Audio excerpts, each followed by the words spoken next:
राम नाम रूपी जो धन है, इससे बड़ा धन कोई है ही नहीं। कबीर जी से भी पूछा किसी ने कि आपकी नजरों में धनवान कौन है, ये बताओ। उन्होंने भी कह दिया था कि मेरी नजरों में कोई धनवान नहीं है। लोगों ने कहा कि कोई भी धनवान नहीं है, सब निर्धन है। तब कबीर ने कहा कि कबीरा सब जग निर्धना, धनवंता नहीं कोई, और धनवंता सोई जानिए जाके राम नाम धन होए। एक धनवान है मेरी नजर में, वो है संत, वो है भक्त, जो जिसके पास राम नाम रूपी धन है। समझ लो मेरी नजर में वही धनवान है, क्योंकि ये वो धन है यहाँ भी काम आएगा और वहां भी काम आएगा। ये धन जो हम कमाते हैं ये जरूरी है, अगर ये नहीं है तब भी काम नहीं बनेगा। ये जरूरी है, इस पर ध्यान देना है, लेकिन इसमें फंसना नहीं है, क्योंकि लक्ष्मी बहुत जरूरी है। अगर लक्ष्मी नहीं है तो यज्ञ होने वाला नहीं है। लक्ष्मी के बिना तो नारायण भी अधूरे हैं।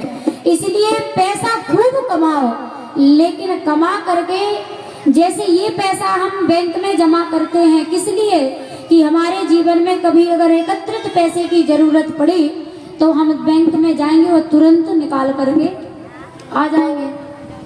तो ठीक उसी प्रकार आप थोड़ा थोड़ा करके धीरे धीरे राम नाम रूपी जो धन है उसको भी जमा करते जाइए। और ध्यान देना, इस धन को तो हमें निकालने के लिए जाना पड़ेगा, और राम नाम रूपी धन तो ऐसा है जहाँ जरूरत पड़ेगी ये अपने आप निकल करके आपकी रक्षा जरूर कर देगा, अपने आप ये काम आ जाएगा।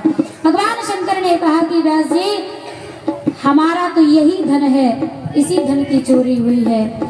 अच्छा, व्यास जी ने कहा कि एक प्रश्न का उत्तर दो। शंकर ने कहा कौन से प्रश्न का? व्यास जी ने कहा कि अमर कथा को सुना है? तो शंकर ने कहा हाँ। तो व्यास जी ने कहा कि अमर कथा सुनने से होता क्या है?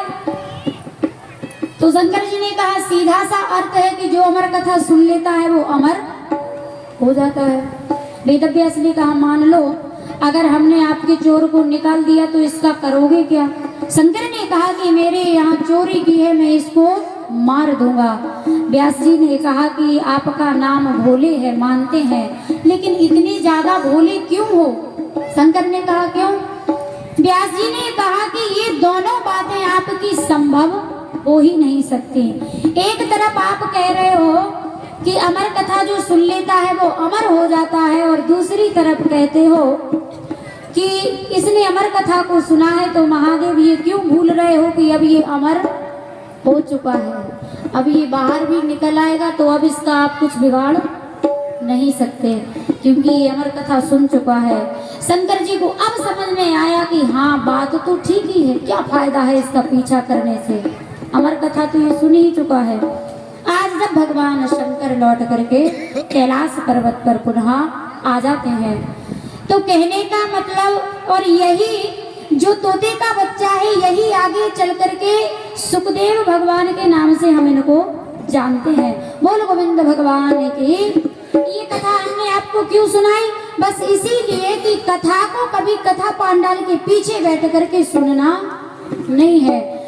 और आज भगवान शंकर कैलाश पर्वत पर पुनः लौट करके आते हैं। बोल शंकर भगवान की।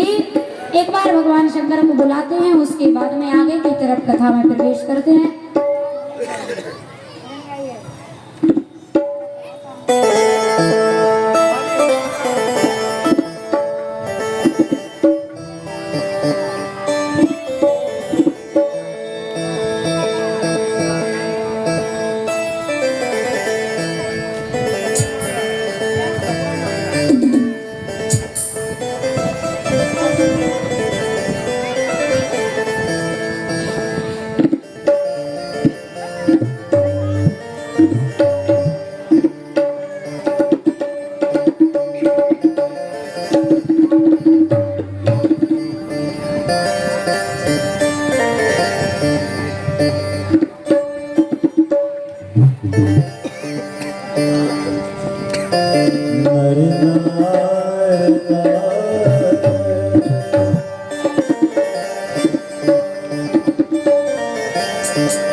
किस धुन में तू बैठा बाबर, किस धुन में मस्ताना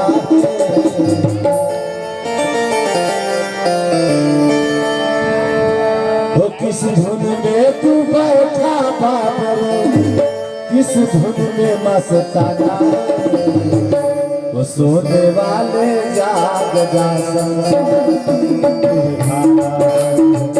सोने वाले जाग जा संसार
एक बार बोलिए आनंद कंद भगवान की जय, संत समाज की जय, भक्ति और भगवान की जय।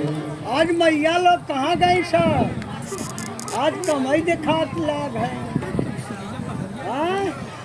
पूरी पर जोर मारे हैं। पूरी खाए। ये चलो जल्दी करेगा।